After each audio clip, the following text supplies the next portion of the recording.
پہ رحم فرما دے۔ اللہ ہمارے گناہوں کو معاف فرما دے۔ اللہ ہمارے سینوں کو مسلمان بھائیوں کے لیے شیشے کی طرح چمکتا ہوا بنا دے۔ اللہ ہمارے دلوں کو صاف کر دے۔ اللہ ہمارے دلوں سے حسد کو، بغض کو، کینے کو، غیبت کو، چغلی کو دور کر دے۔ اللہ ہمارے معاشرے کو پیار اور محبت والا معاشرہ بنا دے۔ ہم جو اپنے لیے پسند کریں وہی اپنے بھائیوں کے لیے پسند کریں۔ اللہ جو ہماری زبانوں پہ ہو وہ ہمارے دلوں میں ہو۔ اللہ ہمیں قول اور فعل کے تضاد سے محفوظ کر دے۔ اللہ ہمارے اختلافات کو اپنی رحمت سے ختم کر دے۔ اللہ ہمیں اپنے قرآن پر، اپنے نبی کی سنت پہ اکٹھا فرما دے، اور اس حال میں موت دینا۔ اے ہمارے اللہ تو ہم سے راضی ہو، ہم تجھ سے راضی ہو۔ اقول قولی هذا واستغفر الله لي ولكم ولسائر المسلمين فاستغفروه انه هو الغفور الرحيم۔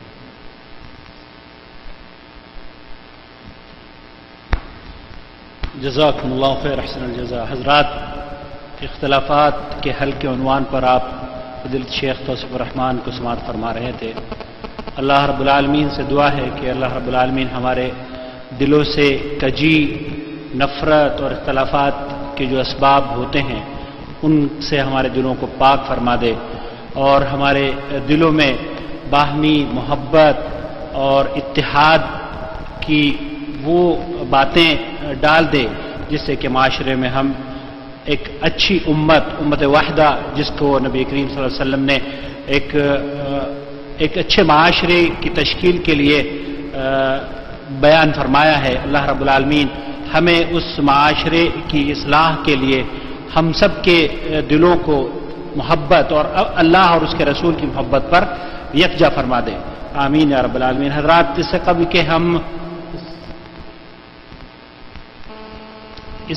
کہ ہم سوال و جواب کی نشست کا آغاز کریں، کچھ سوالات ہیں۔ ہم شکریہ ادا کرنا چاہتے ہیں آپ کا کہ بڑے شارٹ نوٹس پر آپ لوگ یہاں تشریف لائے ہیں۔ اللہ رب العالمین آپ کی اس آمد کو شرف قبولیت عطا فرمائے۔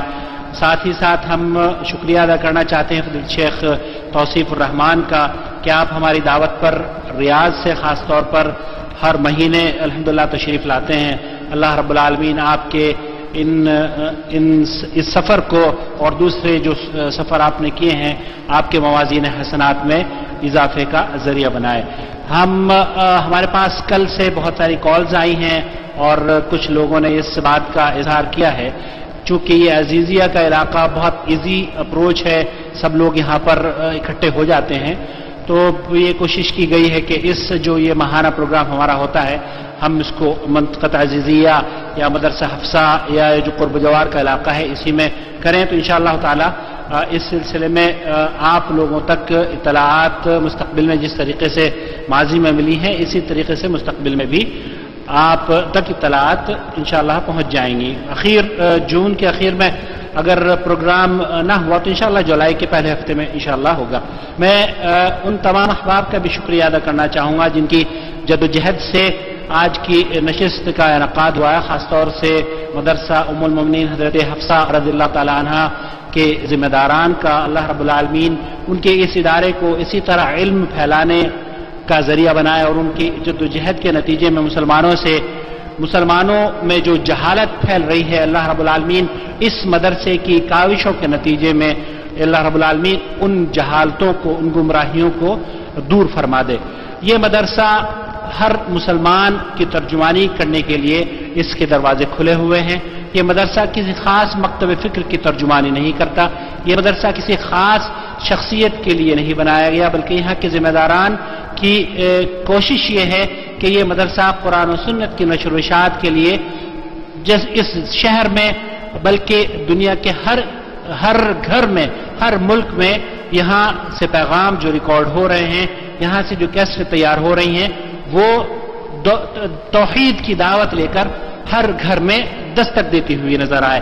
تو یہ مدرسہ آپ کا مدرسہ ہے، اپنے خاص طور پر بچیوں کے لیے جو یہاں پر کلاسز ہوتی ہیں، آپ حضرات کی اگر خواتین یہاں آتی ہیں تو بڑی اچھی بات ہے، اور اگر نہیں آتی تو بدھ کے دن عصر تا مغرب ہر بدھ کو یہاں پر اس مدرسے میں خواتین کے لیے پروگرام ہوتا ہے، آپ اپنے خواتین کو ضرور بھیجیے۔ ساتھ ہی ساتھ صبح کی جو کلاسز ہو رہی ہیں اس میں بھی آپ اپنی خواتین کو شرکت کے لیے بھیجیے. اور اب چھٹیوں کا سما آنے والا ہے. سمر جو کورسز اس مدرسے کے ذریعے معاشرے میں الحمدللہ انٹروڈیوس کیے جاتے ہیں، گزشتہ سالوں میں کئی بچیوں نے شرکت کی، اور الحمدللہ ان بچیوں میں سے اس ناچیز کی بچی بھی ہے کہ اس مدرسے کے ساتھ جڑی، اور آج اللہ کے فضل و کرم سے بہت توحید کا علم حاصل کر کے لوگوں کو الحمدللہ استفادہ ہو رہا ہے ہماری بچیوں کے ذریعے. اللہ رب العالمین سے پھر دعا کروں گا کہ اللہ رب العالمین اس مدرسے کی جو کاوشیں ہیں اللہ رب العالمین انہیں قبول فرما لے. اب سوالات کا آغاز کرتے ہیں. شیخ جی میں پڑھوں گا. جزاک اللہ. ابو عبداللہ صاحب جو ہیں احتشام صاحب، وہ یہ پوچھنا چاہتے ہیں کہ کیا نبی کریم صلی اللہ علیہ وسلم نے کبھی چلتی پھرتی ہلتی ڈولتی اور بولتی تصویروں کے متعلق کوئی پیشن گوئی کی تھی؟ اگر نہیں تو ویڈیوگرافی کو حرام کیسے قرار دیا جا سکتا ہے؟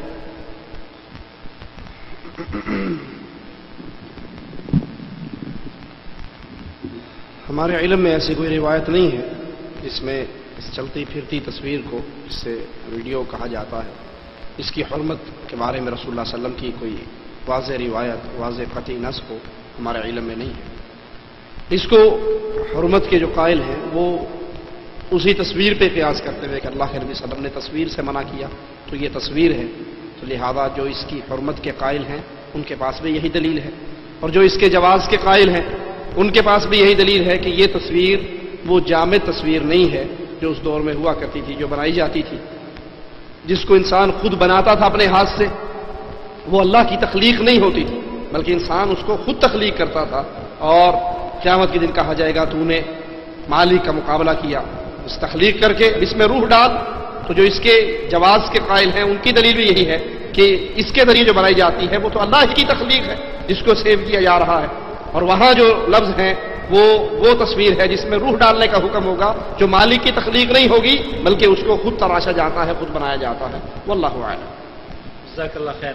کیا فروعی اختلافات کی بنا پر گروہ بندیوں کو جائز قرار دیا جا سکتا ہے، یا وہ کون سے اختلافات ہیں جن کی بنا پر دینی محافل کا بائیکاٹ ممکن ہے؟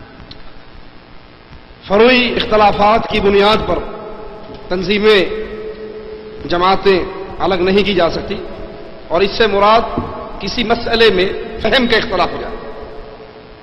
دونوں کا نقطہ نظر یہ ہو کہ ہم نے اللہ اور کے رسول صلی اللہ علیہ وسلم کی بات کو ماننا ہے، لیکن حدیث کے سمجھنے میں فہم کا اختلاف اگر ہو جائے تو یہ اختلاف ایسا نہیں ہے جس کی بنیاد پر تنظیمیں اور جماعتیں الگ ہو جائیں. رکوع کے بعد ہاتھ باندھنا ہے یا ہاتھ چھوڑنے ہیں، دونوں کا مقصد کیا ہے؟ رسول اللہ صلی اللہ علیہ وسلم کی حدیث پہ عمل کرنا. اس کے فہم میں اگر اختلاف ہو گیا تو اس کی بنیاد پہ جماعتیں نہیں بنیں گی. ہاں، جماعت سازی، دینی مجلسوں کا بائیکاٹ، الگ گروہ بنا کب بنے گا؟ جب وہ اسلام کی بنیادی چیزوں سے ٹکرائیں، جب اللہ کی توحید کے سمجھنے میں اختلاف ہو. ایک کہے یا اللہ مدد کہنا جائز ہے، دوسرا کہتا ہے نہیں یا علی مدد کہنا بھی جائز ہے. قبر پہ سجدہ جائز ہے تو کوئی بات نہیں، پیر صاحب کو سجدہ جائز ہے کوئی حرج نہیں، اللہ کو بھی کریں گے ان کو بھی کریں گے. جہاں دین کی اساس سے ٹکر ہو، جہاں دین کی بنیاد سے ٹکر ہو، وہ مجلس بے شک دین کے نام پہ بنے، وہ مسجد ضرار ہے، اس کو جلایا جائے گا، اس کا انکار کیا جائے گا، اس کو تسلیم نہیں کیا جائے گا، اس کا بائیکاٹ کیا جائے گا.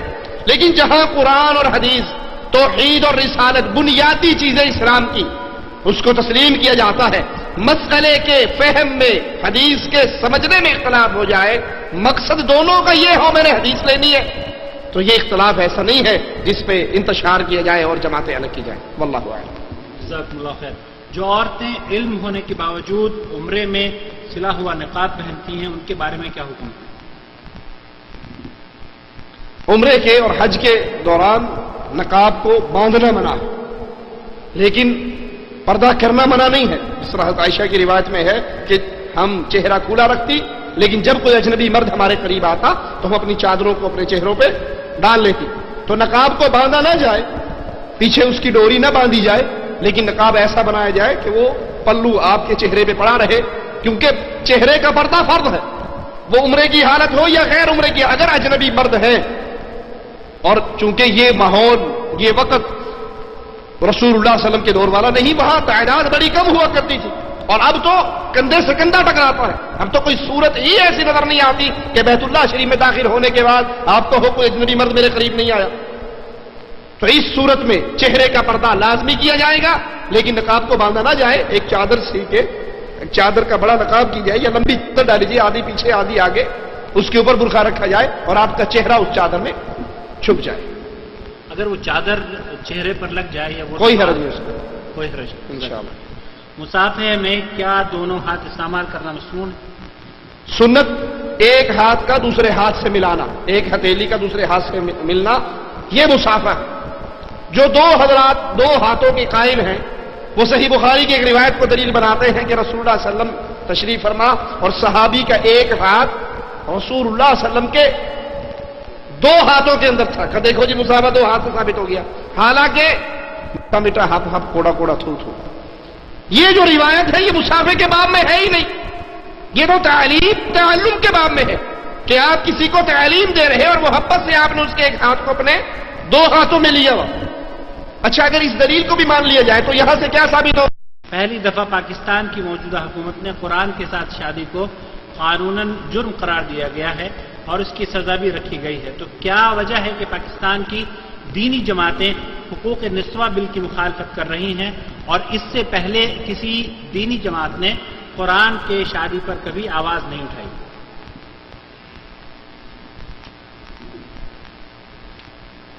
قرآن سے شادی یہ کسی قوم اور قبیلے کے اندر رسم و رواج تو موجود ہیں، لیکن یہ امر جائز نہیں ہے۔ جائز وہ ہوتا ہے جس کا ثبوت کتاب اللہ اور سنت رسول اللہ صلی اللہ علیہ وسلم میں موجود ہو۔ پاکستان تو آج قانون بنا رہا ہے، جبکہ یہ قانون مالک کی کتاب اور اس کے رسول کی حدیث سے ابتدا سے ہی ٹکرا رہا ہے۔ شریعت تو شروع سے ہی اس کی مخالف ہے۔ کون اس کو قانون بنا رہا ہے یہ کون نہیں، یہ بحث نہیں، بحث یہ ہے کہ یہ جرم تو شروع سے ہی جرم ہے۔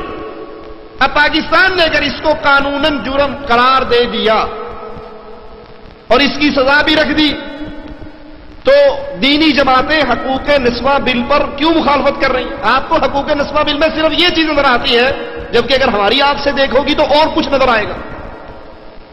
یہ بات تو ٹھیک ہے کہ شادی قرآن کے ساتھ کرنا حرام ہے، یہ جرم ہے، شریعت کی مخالفت ہے، اسلام اس کی اجازت نہیں دیتا، لیکن حقوق نسواں بل صرف اتنی بات پہ بند نہیں ہوتا، اس بل کے اندر یہ شک بھی موجود ہے کہ جب عورت بالغ ہو جائے، 18 سال کی ہو جائے اور اپنی مرضی سے وہ جہاں مرضی چلی جائے، جس سے مرضی نکاح کر لے، جس کے ساتھ مرضی گزارا کر لے، جہاں مرضی رہنے لگ جائے، وہ بالغ ہو گئی ہے، وہ آزاد ہے، اس کی کوئی پوچھ نہیں ہوگی، اس کی کوئی پکڑ نہیں ہوگی۔ اس کو پولیس اپنی گرفتاری میں نہیں لا سکتی، بلکہ ایک اخبار کے کالم کے اندر یہاں تک رپورٹ آئی کہ ایک عدالت میں ریٹ دائر کی گئی کہ فلاں گھر میں فلاں محلے میں فلاں عورت اور مرد بغیر نکاح کے اکٹھے رہ رہے ہیں اور اس کی اولاد بھی ہو چکی ہے۔ تو عدالت نے جواب دیا چونکہ یہ دونوں رضامندی سے رہ رہے ہیں لہذا ہم ان پر کوئی قدم نہیں اٹھا سکتے۔ تو کسی کی رضامندی کے ساتھ اللہ کی شریعت کو توڑا جائے، اس سے بڑھ کر کفر اور کیا ہوگا؟ عورت اور مرد باہمی رضامندی سے اگر بدکاری کریں تو پولیس ان کو گرفتار نہیں کر سکتی، یہ کفر نہیں تو کیا؟ یہ بے غیرتی نہیں تو اور کیا ہے؟ رسول اللہ صلی اللہ علیہ وسلم اپنے صحابہ سے پوچھتے ہیں اگر تم اپنی بیوی کے ساتھ غیر مرد کو دیکھو تو کیا کرو گے؟ حضرت سعد نے کہا واللہ لا تقتلنہما، میں دونوں کی گردنیں کاٹ دوں گا۔ اور حقوق نسواں بل کے اندر یہ بات موجود ہے کہ اگر جبری نہ ہو، زبردستی نہ ہو، میاں دو لڑکی اور مرد رضامندی کے ساتھ اکٹھے رہے، رضامندی کے ساتھ بدکاری کرے اور ان کی عمر 18 سال سے ابو ہو تو کوئی کچھ نہیں کر سکتا۔ ہاں اگر کسی کو اعتراض ہے تو عدالت میں جا کر پیش کرے۔ یہ حقوق نسواں بل نہیں ہے، یہ حقوق زنا بل ہے، یہ بے غیرتی کا دروازہ ہے۔ باقی رہا سوال پاکستان کی دینی جماعتوں کا، تو وہاں دینی جماعتیں کم ہیں، سیاسی جماعتیں زیادہ ہیں۔ دین کے نام پہ سیاسی جماعتیں ہیں۔ دین کے نام پہ سیاسی بکھیڑے ہیں، ان کو سیاست چمکانے کے لیے مختلف آپشن نظر آتی ہے. اگر ان کے اندر دین کی ہلکی سی غیرت بھی ہو تو وہ شرک کے دھندے چلتے ہوئے کبھی برداشت نہ کریں. اس کے خلاف سب سے پہلے کوشش کریں لوگوں کو لا الہ الا اللہ کی دعوت دیں. لیکن وہاں کی سیاسی